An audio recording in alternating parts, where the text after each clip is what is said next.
ఈ car race scam కేసులో A1 గా కేటీఆర్, A2 గా అరవింద్ కుమార్, A3 గా బిఎల్ఎన్ రెడ్డిని ఏసీబీ పేర్కొనడంతో A3 బిఎల్ఎన్ రెడ్డి ఎవరనే చర్చ ఇప్పుడు జరుగుతోంది. ఈయన 10 ఏళ్ల పాటు HMDA చీఫ్ ఇంజనీర్గా పనిచేశారు.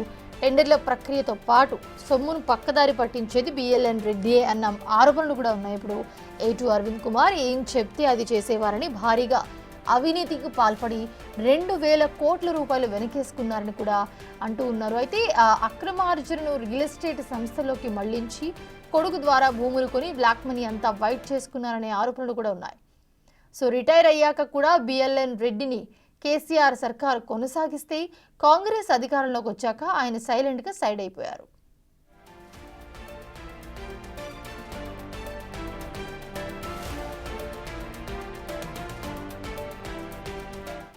ఈ కార్ రేస్ స్కామ్ లో బిఎల్ఎన్ రెడ్డిపై కేసు నమోదు చేసిన ఏసీబీ ఆయన అక్రమార్జన పైన విచారణ జరిపేందుకు సిద్ధమవుతోంది. ఒక మహిళా అధికారితో ఆయనకు సత్సంబంధాలున్నాయని 7 ఏళ్ల వ్యవధిలోనే ఆమెను చిన్న స్థాయి ఇంజనీర్ నుంచి చీఫ్ ఇంజనీరింగ్ స్థాయికి తీసుకెళ్లాడనే ఆరోపణలు కూడా ఉన్నాయి. ఆయనపై టెండర్ ఏదైనా సరే తనకు సంబంధించిన కంపెనీలకు దక్కేలా చేసి భారీగా లబ్ధి పొందడం, కమిషన్ను తీసుకోవడం బిఎల్ఎన్ రెడ్డి స్టైల్ అని ఆయన గురించి తెలిసిన వాళ్ళు అంటూ ఉంటారు.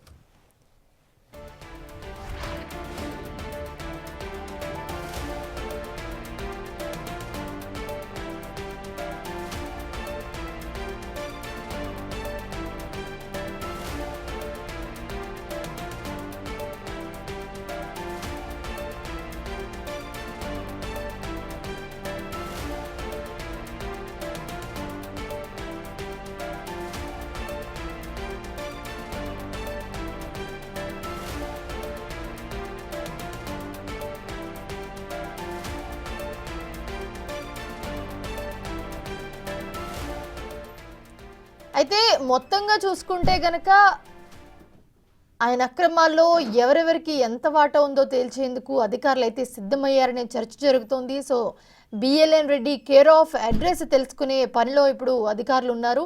సో మొత్తంగా చూస్తే గనక ఫార్ములా ఈ రేసింగ్లో కేటీఆర్తో పాటు ఐఏఎస్ అధికారి అలాగే బిఎల్ఎన్ రెడ్డిని కూడా నిందితులుగా చేర్చారు.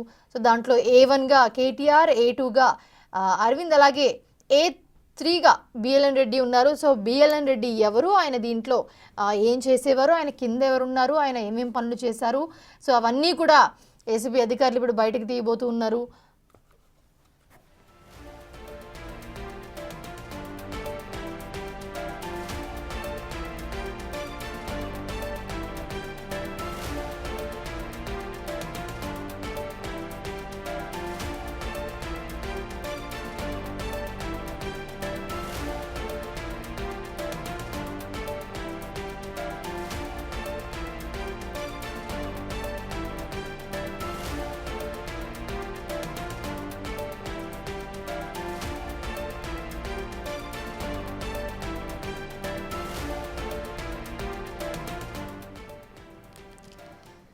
సో చూస్తూ ఉన్నాము, ఈ కార్ రేస్ స్కామ్ లో మాజీ మంత్రి కేటీఆర్ ను A1గా చేర్చుతూ ఆయనపై ఏసీబీ కేసు నమోదు చేసింది. సో దానికి సంబంధించి మనం చూస్తున్నాము, మధ్యాహ్నం నుంచి కూడా ప్రభుత్వ నిధులను దుర్వినియోగం చేశారని, రాష్ట్ర ఆర్థిక శాఖ అనుమతి లేకుండా 55 కోట్లను విదేశీ సంస్థకు బదిలీ చేశారని చెప్పి కేటీఆర్పై ఆరోపణలున్నాయి. కేటీఆర్పై విచారణ చేసేందుకు ఇటీవల గవర్నర్ అనుమతి కూడా ఇచ్చారు. దాంతో 13(1)(a), 13(2) PC యాక్ట్ కింద కేటీఆర్పై ఏసీబీ కేసు నమోదు చేసింది. అలాగే 409, 120B సెక్షన్ల కింద కూడా ఏసీబీ కేసు నమోదు చేసింది. ఈ 4 కేసులు కూడా నాన్ బెయిలబుల్ కేసులే. సో కేటీఆర్తో పాటు ఐఏఎస్ అధికారి అరవింద్ కుమార్, HMDA చీఫ్ ఇంజనీర్గా పనిచేసిన బిఎల్ఎన్ రెడ్డి పైన కూడా ఏసీబీ కేసు నమోదు చేస్తుంది.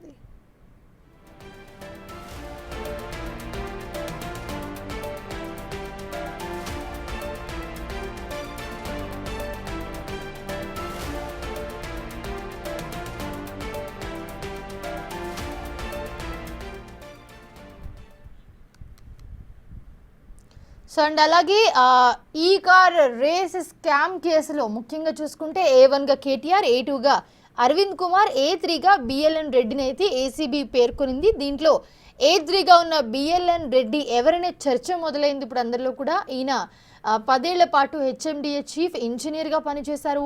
టెండర్ల ప్రక్రియతో పాటు సొమ్మును అక్కడ ఏదైతే సొమ్ము వస్తుందో డబ్బులు అవన్నీ కూడా పక్కదారి పట్టించేది బిఎల్ఎన్ రెడ్డే అన్న ఆరోపణలు కూడా ఉన్నాయి. చాలా ఏటు అరవింద్ కుమార్ ఏం చెప్తే అది చేసేవారని, భారీగా అవినీతికి పాల్పడి దాదాపు 2,000 కోట్ల రూపాయలు వెనకేసుకున్నారని కూడా అంటారు. అక్రమార్జనను రియల్ ఎస్టేట్ సంస్థల్లోకి మళ్లించి కొడుకు ద్వారా భూములు కొని బ్లాక్ మనీ అంతా కూడా వైట్ చేసుకున్నారనే ఆరోపణలు కూడా ఉన్నాయి. చాలా క్లియర్ కట్గా రిటైర్ అయ్యాక కూడా బిఎల్ఎన్ రెడ్డిని కేసీఆర్ సర్కార్ కొనసాగిస్తే కాంగ్రెస్ అధికారంలోకి వచ్చాక ఆయన సైలెంట్గా సైడ్ అయిపోయారు.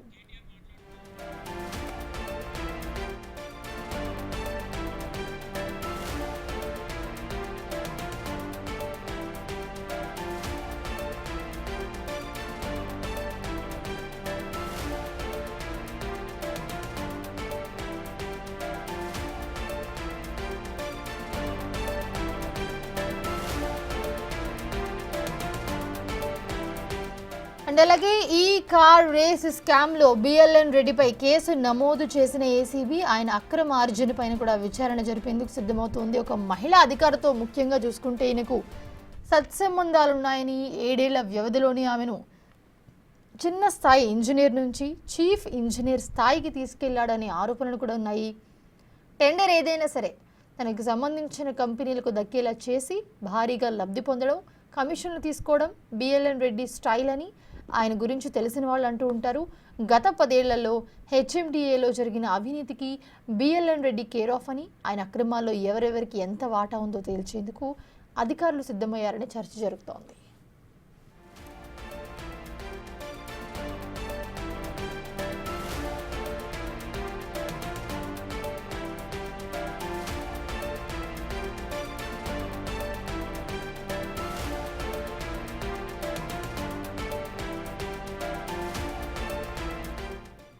రైట్, కేటీఆర్ గురించి ప్రభుత్వ విప్ ఆది శ్రీనివాస్ ఏమన్నారు ఒకసారి చూద్దాం. ఫార్ములా ఈ రేస్ వ్యవహారంలో కేటీఆర్ అడ్డగోలుగా మాట్లాడుతుంది. నన్నెవరూ ఏమీ చేయలేరు, ఏం పీక్కుంటారో పీక్కో అనేటువంటి స్థాయిలో మాట్లాడినటువంటి అడ్డగోలుగా హెచ్ఎండిపై ఒత్తిడి చేసి అసలు ఎలాంటి అనుమతులు లేకుండా మంత్రి మండలిలో కేబినెట్లో నిర్ణయం తీసుకోకుండా ముఖ్యమంత్రి గారు ఆమోదం లేకుండా నేనున్నానని చెప్పని హెచ్ఎండి పైన ఒత్తిడి చేసి 55 కోట్లు అడ్వాన్స్ గా చెల్లించిన దానిపైన ఏసీబీ విచారణ జరుగుతున్న క్రమంలో వారు మాట్లాడిన మాటలు ఇవి. ఈరోజు అసెంబ్లీలో ఒక సందర్భంలో మాట్లాడుతూ ఈ కార్ రేసు సంబంధించిన దానిలో విచారణకు సిద్ధంగా ఉన్నాడనమాట. అసెంబ్లీలో చర్చకు సిద్ధంగా చేపట్టండి, చర్చకు సిద్ధమంటున్నాడు. ఏం చేసుకుంటారో చేసుకోపోమ్మని, ఏం పీకలేరని, వెంట్రుక కూడా పీకలేరని చెప్పనేటువంటి కాడి నుంచి చర్చకు సిద్ధమని అక్కడికి వచ్చాడు. ఏసీబీ విచారణలో ప్రాథమిక స్థాయిలో తప్పిదాలను గుర్తించి చట్టం తన పని తను చేసుకుని పోయే క్రమంలో ఎలాగూ పిలుపు వస్తుంది నాకు పోలీస్ స్టేషన్ నుంచి అని విచారణకు సిద్ధం కావలసిన సందర్భంలో ఈనాడు సన్నాయి నొక్కుతూ మాట్లాడిన మాటలను ప్రజలు గమనించాలి సందర్భంగా.